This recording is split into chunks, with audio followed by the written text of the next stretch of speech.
ওম শান্তি।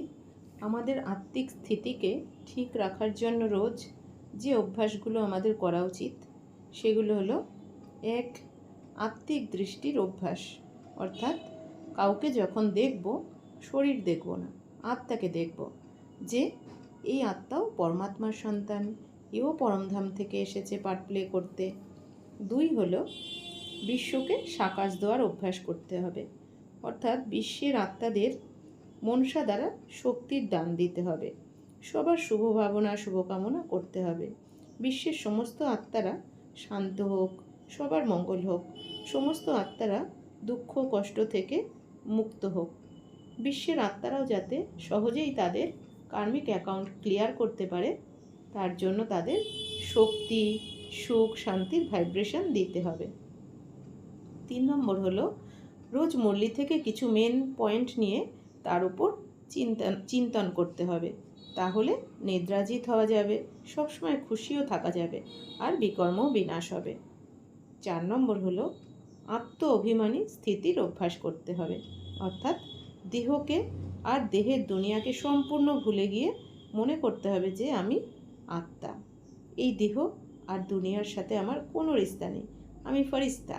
অর্থাৎ একদম হালকা অনুভব করো, মনে করো এই নাটক সম্পূর্ণ হয়েছে, ব্যাস এবার আমি ঘরে ফিরব।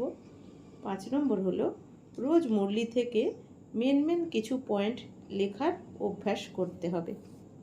6 নম্বর হলো, 5 স্বরূপের অভ্যাস করতে হবে, যে আমি আত্মা পরমধামে অনাদি স্বরূপ, আদি স্বরূপে আমি চৈতন্য দেবী দেবতা, এরপর পূজ্য স্বরূপে দাপর থেকে আমার ভক্তরা ব্যাকুল হয়ে মন্দিরে পুজো করার জন্য ভিড় করেছে, এরপর এখন বর্তমানে আমি সঙ্গমযুগী ব্রাহ্মণ স্বরূপ, স্বয়ং ভগবান আমাকে পালনা দিচ্ছেন, পড়াচ্ছেন এবং শ্রীমত দিচ্ছেন, আর তারপর আমি সূক্ষ্মবতনে ফরিস্তা স্বরূপ। তো এই 5 স্বরূপের অভ্যাস রোজ করতে হবে।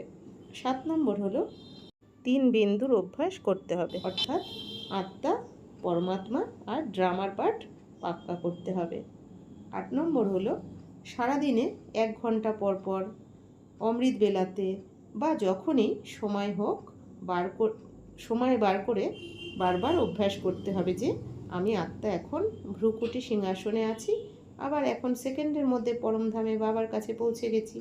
অর্থাৎ সেকেন্ডের মধ্যে অশরীরী হওয়ার অভ্যাস করতে হবে। 9 নম্বর, ডেড সাইলেন্স বা সুইট সাইলেন্সের অভ্যাস করতে হবে। অর্থাৎ পরমধামে বাবা আর আমি, আর কোনো সংকল্প নয়।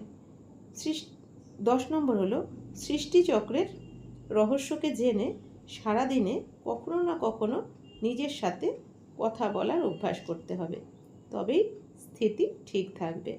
আর অবশ্যই ড্রামার কোনো না কোনো পয়েন্ট স্মরণ করতে হবে, যেমন এই ড্রামাতে যা কিছু হচ্ছে তা ভালোর জন্যই হচ্ছে, ড্রামা কল্যাণকারী, ড্রামা ন্যায়কারী, এখানে কোনো আত্মা কোনো ভুল করছে না। প্রত্যেক আত্মার মধ্যে যে পার্ট রেকর্ডিং করা আছে, আত্মারা সেই অনুযায়ী পার্ট প্লে করছে, তাই কারো পার্টে আমার ইন্টারফেয়ার করার কোনো দরকার নেই। যার যেটা করা উচিত সে সেই পার্টই প্লে করছে। ড্রামাতে যে যা কিছু করছে এইবার নতুন করছে না, অনেকবার করেছে, আবার এখন সেই একই পার্ট রিপিট করছে। এই ড্রামার আরও কিছু পয়েন্ট নিয়ে রোজ মনন চিন্তন করতে হবে। ওম শান্তি।